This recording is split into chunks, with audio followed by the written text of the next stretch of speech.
அழகுமீனா அவர்கள் தலைமையிலான நிர்வாகம் கடந்த சில மாதங்களுக்கு முன்னால் வண்டல் மண் இலவசமாக விவசாய தேவைக்காக விவசாயிகள் எடுத்துக் கொள்ளலாம் அப்படி ஒரு உத்தரவை கொடுத்தார்கள். ஆனால் விவசாயிகள் விவசாயத்திற்காக வண்டல் மண் எடுத்துக் கொள்ளலாம் என்ற உத்தரவை பயன்படுத்தி கன்னியாகுமரி மாவட்டத்தில் நெடுஞ்சாலைகளிலே இதே மாவட்ட ஆட்சியர், மாவட்ட காவல் கண்காணிப்பாளர், பொதுப்பணித்துறை அதிகாரிகள், தாசில்தார்கள், ஏடி மைன்ஸ் உட்பட சம்பந்தப்பட்ட அனைத்து துறை அதிகாரிகளும் நேரடியாக கண்கூடாக பார்க்கின்ற மெயின் ரோட்டில் பட்டவர்த்தமாக வயல்வெளிகளை அழித்து, விவசாய நிலங்களை அழித்து, விவசாயத்திற்காக எடுக்கப்பட்ட வண்டல் மண்ணை கொண்டு பிளாட் அமைத்திருக்கின்றார்கள். நான் கேட்கின்றேன்,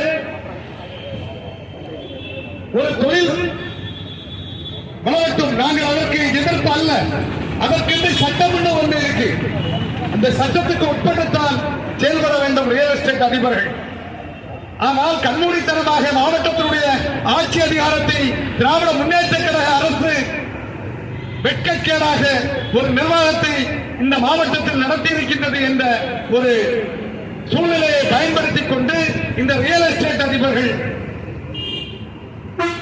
பட்டவர்த்தனமாக பிளாட்டுகளை நிரப்பிக் கொண்டிருக்கின்றார்கள். இன்னைக்கும் பாருங்க, ஒவ்வொரு பிளாட்லையும் 8 கிட்டாச்சி 10 கிட்டாச்சி இன்றைய தேதியில் நிற்கின்றது. இன்னும் பகுதிகளில் எடுத்துக் கொண்டிருக்கின்றார்கள் மண்.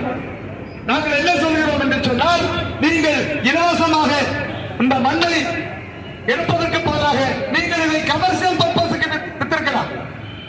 இதன் பின்னர் விளைவு என்ன என்று சொன்னால், ரியல் எஸ்டேட் அதிபர்களுக்கு மட்டும்தான் மண்ணில் அனுமதி வழங்கப்பட்டிருக்கின்றது.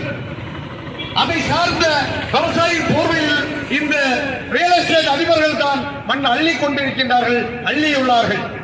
ஒரு 5 சென்ட் இடம் இருக்குது, அதுல ஒரு 1/2 சென்ட் இடம் பள்ளமா இருக்குது. அதுக்கு ஒரு 3 டெம்போ மண்ணு வேணும்னு கேட்டா ஒரு டெம்போ மண்ணுக்கு 4000 ரூபாய் கொடுக்கணும். அழகுமீனா அவர்களே கவனமாக கேளுங்கள், 4000 ரூபாய் ஒரு லோடு மண்ணுக்கு, ஒரு டெம்போ மண்ணுக்கு மாவட்ட நிர்வாகம் இலவசமாக வழங்குது. இங்க மணல் மாஃபியாக்கள் விவசாயிகளுடைய போர்வையிலே 4000 ரூபாய் 5000 ரூபாய் கொள்ளை விலை. நான் கேட்கின்றேன், இது என்ன நியாயம்? அதே போல செங்கல் சூளை அதிபர்களுக்கு இலவசமாக கொடுத்திருக்கலாம். மண்ணை செங்கல் சூளை தொழில் முனைவோர்களும் எடுத்துக் கொள்ளலாம் என்று சொல்லி இருக்கலாம். ஆனால்